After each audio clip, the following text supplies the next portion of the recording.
I would rather just say, you know what, I'm just going to prepare for the collapse. And if we get away with it one more time, well, I'll have to ride it out one more time. So if there is a huge recession, if the US dollar goes down during that recession, I agree with you. If the US dollar goes up during a big US recession, that's probably going to be very problematic for the rest of the world. Obviously, if I am a foreign shoe manufacturer, if I think the dollar is going to go down, I want to borrow dollars because when I repay them back, they won't be worth as much. I mean, I want to do that. I mean, the world, when you borrow in a currency, you're hoping that currency loses value so that when you pay it back, it's less. The problem is going to be the lenders. See, right now, people want to loan US dollars because they have confidence in the dollar. Well, what happens when they lose that confidence? It's going to be the lenders that don't want to make dollar loans. People are always going to want to borrow in a currency they think is going to go down. They're just not going to want to lend in it.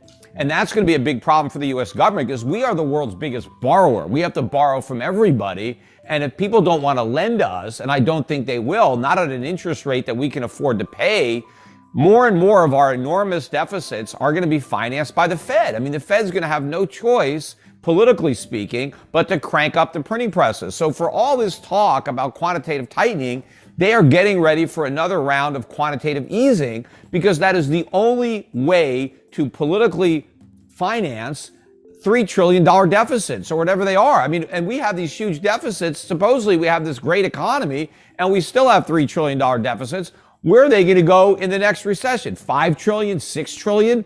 And where is the government going to get all that money? They're not going to raise taxes on the middle class. They're not going to cut Social Security or Medicare. So the Fed is going to have to print up all that money. We're going to have to print far more money in the future than we have in the past. And we're not going to get foreign central banks to do our dirty work. The Japanese, the Chinese, the Saudis, whoever, they are not going to buy up U.S. treasuries. The Fed is going to be the buyer of only resort. They're not going to want them because I think they're still able to get away with the transitory narrative. They're still saying that what we're seeing is COVID related, it's Putin related, and so they're acting as if nothing has changed. There is a point in time where the public is not going to buy those excuses anymore.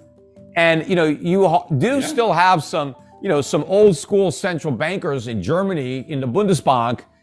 These guys, they just can't keep quiet and watch the euro become the Portuguese, escudo or the Italian lira. It's supposed to be the Deutschmark. So at some point, something is going to have to change there. And look, what I think it's going to take for the dollar to really sell off is either one or two things are going to have to happen.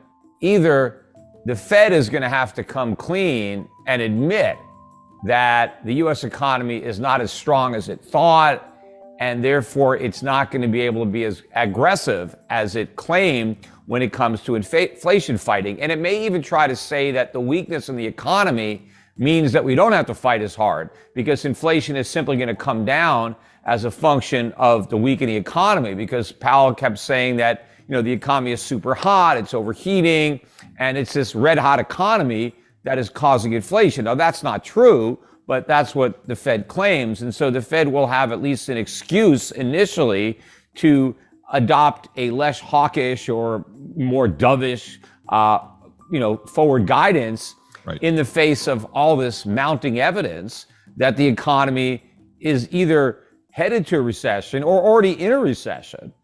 So either that's going to happen, the Fed comes clean, or the markets begin to front run that, capitulation and start to realize that that's going to happen. Even before the Fed acknowledge it, the markets start to realize, wait a minute, this economy is a mess. We're in recession, or we're going to soon be in recession. So the Fed is never going to be able to follow through with the rate hikes that have already been baked into this cake. And I think the reason that we've seen this strength in the dollar is because everybody has been bracing for, this epic inflation battle where the Fed was going to, go Paul Volcker on inflation and the consequences be damned. Who cares? We're going to put this inflation genie back in the bottle. We're going to go back down to 2%. And so just the way the markets believed the Fed, when the Fed said there was no inflation, in fact, they said there wasn't enough inflation. And then when they said, oh, don't worry about the rise, it's transitory, Now that they've admitted it wasn't transitory, the markets still believe the Fed. For some reason, the Fed credibility is still there, and the markets believe the Fed is committed to fighting inflation. Well, I don't. I think they're going to give up that fight the minute they realize how weak the economy is, because I think all of their tough talk is predicated on the economy being strong enough to withstand the rate hikes or the quantitative tightening. But when they realize that's not the case, they're going to reverse. And so either the Fed is going to tell that to the markets, or the markets are going to figure it out. And that's when the dollar really starts to fall.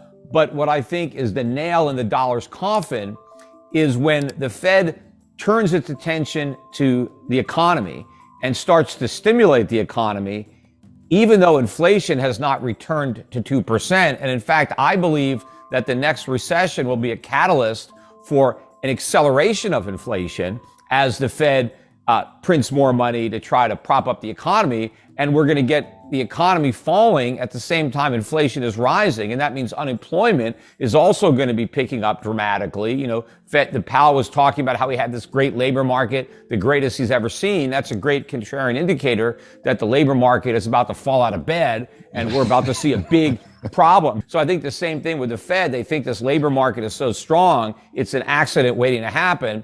And so when we get that, when we get recession and rising inflation at the same time, maybe unemployment and inflation both go into the double digits, 10% unemployment, 10% inflation. When the markets get a whiff of that, I mean, that's it. I mean, the dollar is going to get killed in that type of economic environment. So first of all, the dollar hasn't collapsed yet, but it's been on the brink several times. I mean, it almost collapsed in 1987. It almost collapsed in 2008. So it's been, near death, and then it's, revived. And so the question is, the next time the dollar falls the way it did in 87 or 2008, what if it keeps falling? What if there isn't a miracle to save it?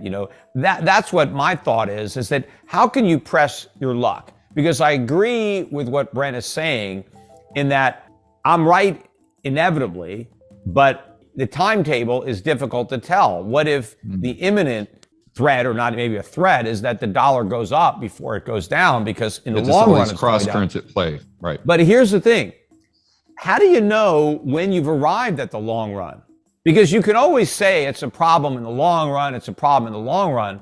So that means eventually you're in the long run, except when you're in the long run, you still don't know you're there, right? You still say the same thing. It's a problem eventually. So at some point, somebody who thinks it's a problem in the future is going to be surprised because they've arrived at the future, right? There is no more can caking, because I'm sure it's not going to be, we're going to get to the point where it's a crisis. And then all the people who have said, hey, it's only a problem in the long run, they're not going to suddenly say, yep, it's a problem right now.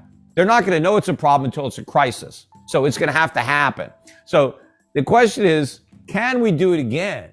The enormity, knowing that every time we have to go back to QE, we have to do it bigger than the time before, and because the problem is so much bigger, right? We have a much bigger drug problem, so we need more drugs.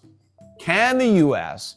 get away with it yet again, given how big the numbers already are, how large the deficits are, how large the Fed's balance sheet is, how screwed up the economy is? Can we up the ante again and expect the rest of the world, given all the problems that the rest of the world has, to finance it again, to step up to the plate and loan the U.S. enough money to let us get away with it one more time? I just don't want to make that bet. I realize, yes, that's the trend. We've been able to get away with it all this time. So let's, just roll the dice and assume that it happens again. But knowing that eventually it has to collapse, I would rather just say, you know what, I'm just going to prepare for the collapse. And if we get away with it one more time, well, I'll have to ride it out one more time. I've done it several times before. But, I would rather be prepared for the end game, because that's the only thing I'm sure of.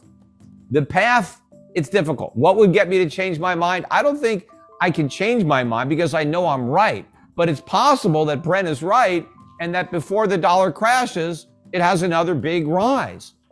Now, let's say all of a sudden the dollar crashes and now this country doesn't sell us its stuff anymore. The stuff stays there.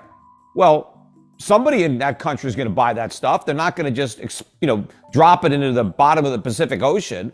The stuff's going to get sold. It's just that it's going to be somebody in that country that's going to get it instead of someone in America. Now, the people in America that used to get all this stuff, we're not going to get that stuff anymore. We're just going to have our dollars. But what are we going to buy with those dollars? Nothing, because they don't have any value. So I would rather have a bunch of stuff that I can use that makes my life better than more paper that I can't use and doesn't do anything to make my life better. I mean, the countries that get to keep their stuff are going to be in much better shape than America that gets to keep its worthless paper.